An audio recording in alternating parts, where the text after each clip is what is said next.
short term, but it doesn't actually build a realistic relationship or help public confidence that these people are looking out for New Zealand interests, dealing with a big and powerful foreign country. Well, let's get the other side of this now. The New Zealand-China Council's Executive Director is Stephen Jacobi. He's with me here in the Auckland studio. Tēnā good morning. Kia ora, Guyon.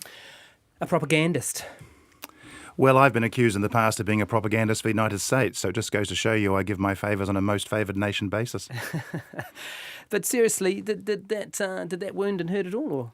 It quite put me off my muesli yesterday morning, I have to say. I mean, that particular gentleman is entitled to whatever reviews he wants to have, but the reality is that this doesn't hold up to any serious scrutiny whatsoever. Well, one of the points he makes there is that you don't criticise China. Is that true?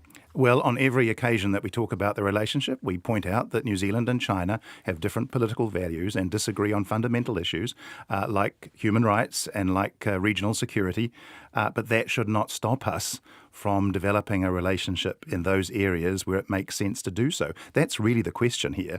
What sort of relationship do we want with China, and how can we manage it so that it takes account of our values and also furthers our interests? And who is the we here?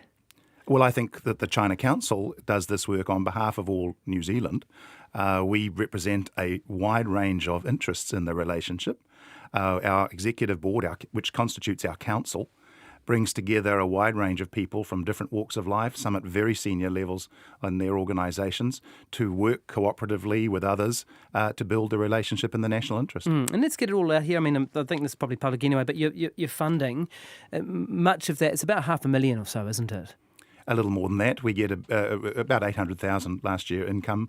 We got half of that from the government and half from our members, our contributing members. Who are they, and how do they pay you money? The council, under the council rules, we're an incorporated society. Our membership is capped at 20, which constitutes the executive board. We have another 20 on an advisory board who are kind of associate members, and those people are senior people in the New Zealand Chinese community. But are they paying the money? They are the ones that pay the money, apart from government agencies. And what do they get out of that? Well, they give us the money because they see value in the work that we do, just like the government does. They recognise that the relationship with China is incredibly important to New Zealand and needs to be nurtured and built in a way, as I say, that respects our values and advances our interests. And they pay the money because they align with the projects that we implement. But the Research, board doesn't. Visits, the board members don't pay money. The board members pay money to the operating budget of the council. We don't pay them. So they pay to be on the board.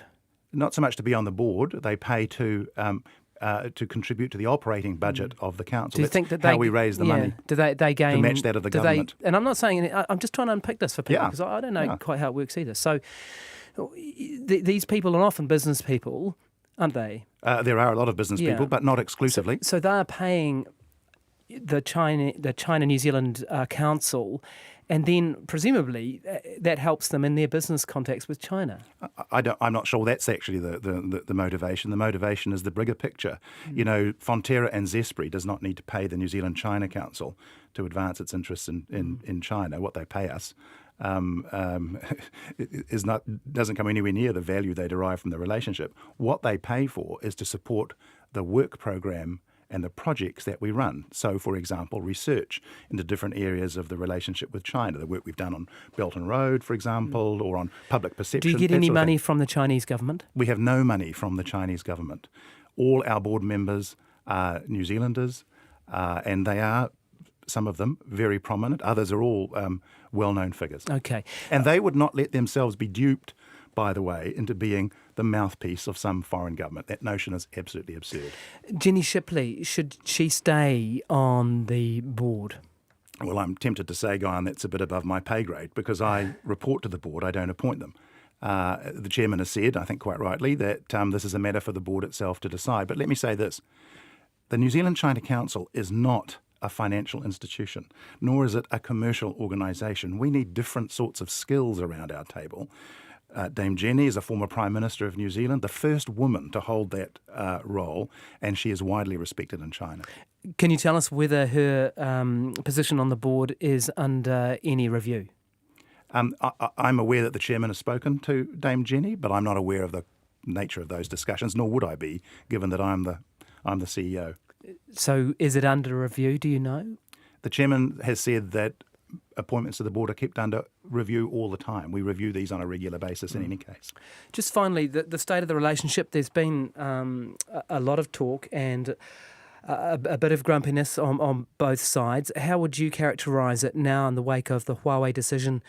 And we had a spate of incidents that people drew together to say that, hey, the relationship is in some turbulence. How would you characterise it? Look, I think the relationship is in good heart. As the Prime Minister and the Chinese ambassador have said very publicly recently, but clearly there are some things the Chinese have concerns about, decisions we have made. Look, from time to time we are going to disagree on fundamental issues. That arises from the different nature of our societies and our political values. What we need to be doing is building a relationship that is strong and resilient, that can withstand those sorts of issues.